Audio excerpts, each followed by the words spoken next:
അപ്പോഴേ ഇന്ന് നമ്മൾ കുറച്ച് സാധനങ്ങൾ വാങ്ങിക്കാൻ വേണ്ടിയിട്ട് എറണാകുളം പോവുകയാണ്. അപ്പം ഞാൻ കയറുന്ന സ്റ്റോപ്പിൽ നിന്ന് നേരെ അപ്പുറത്തെ സ്റ്റോപ്പിലാണ് ചിന്നു കയറുന്നത്.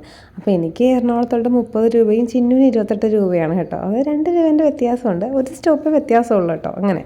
അപ്പോൾ ഞാൻ വിചാരിച്ചത് ഈ അരൂര് ഭയങ്കര ബ്ലോക്കായിരിക്കും. പക്ഷേ അരൂര് അങ്ങടേക്ക് പോയപ്പോൾ ബ്ലോക്കൊന്നും ഉണ്ടായിരുന്നില്ല കേട്ടോ. ഞാൻ വെച്ചാൽ കുഴപ്പമൊന്നും ഉണ്ടാവില്ല, നന്നായിട്ടൊക്കെ പോയി വരാൻ പറ്റുമെന്നേ.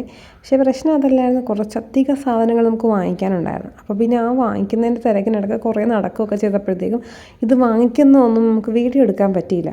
കാരണം നിങ്ങൾക്ക് മനസ്സിലാവുന്നുണ്ടാകും എൻ്റെ ഫേസ് കണ്ടിട്ട്. കാരണം വെള്ളം കുടിച്ചതിന് ഭയങ്കര വിഷമിച്ച് പോയിട്ടോ ഇപ്രാവശ്യം. വെയിലുണ്ടോയെന്ന് ചോദിച്ചാൽ വെയിലുണ്ടായിരുന്നു എന്ന് തോന്നുന്നു, ഓർക്കുന്നില്ല.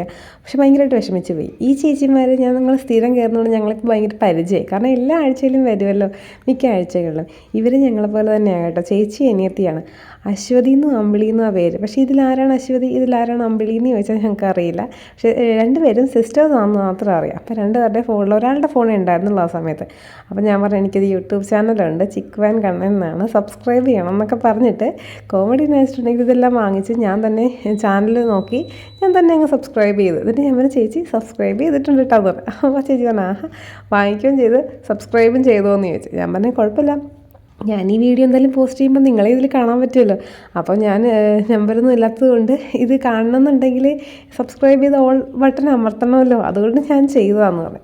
അങ്ങനെ അവിടെ നിന്ന് ബിരിയാണി എല്ലാം കഴിച്ച് ഞങ്ങൾ നേരെ വൈറ്റ്ല ഹബിൽ വന്നു. ഇതൊരു നീണ്ട കഥയാണ് കേട്ടോ. കാരണം വേറെ ഒന്നുമല്ല, വൈറ്റ്ല ഹബിൽ ഞങ്ങൾ എത്ര മണിക്ക് വന്നതെന്നറിയാമോ? ഒരു 2 മണി കഴിഞ്ഞപ്പോൾ വന്നതാണ്. പക്ഷേ അന്നേരം നമ്മൾ രാമൻ പോയായിരുന്നു. 2 മണി കഴിയുമ്പോൾ രാമൻ പോകുമല്ലോ, 2:15 കഴിഞ്ഞപ്പോഴാണ് വന്നത്. ആ ഇരിപ്പം ഞങ്ങൾ 4:30 വരെ അവിടെ ഇരുന്നു. വേറെ ഒന്നുമല്ല, ചിന്നു പറഞ്ഞു എനിക്ക് ബസ്സിൽ സീറ്റ് വേണം, സീറ്റില്ലാതെ ഞാൻ വരില്ല എന്ന് പറഞ്ഞു. അതുമാത്രമല്ല അരൂർ ഭയങ്കര അഴുക്കും ബ്ലോക്കും ചെള്ളയൊക്കെ ആയതുകൊണ്ട് അവിടെ ഇറങ്ങി മാറി കയറാനായിട്ടുള്ളൊരു മടിയും കൂടി കാരണമാണ് ഈ ഇരിപ്പ്. കണ്ടില്ലേ, എൻ്റെ മടിയിൽ കുറേ സാധനങ്ങളുണ്ട് കേട്ടോ. അപ്പോൾ കുറേ അധികം സാധനങ്ങൾ വാങ്ങിയായിരുന്നു. അപ്പോൾ അതെല്ലാം വെച്ചിട്ട് ഇങ്ങനെ മാറി ഇറങ്ങി കയറുന്നതൊക്കെ ബുദ്ധിമുട്ടായതുകൊണ്ട് ഞങ്ങളതേ കാത്തു കുത്തിയിരുന്ന് രാവിലെ പോയ ബസ്സിന് തന്നെ കയറി.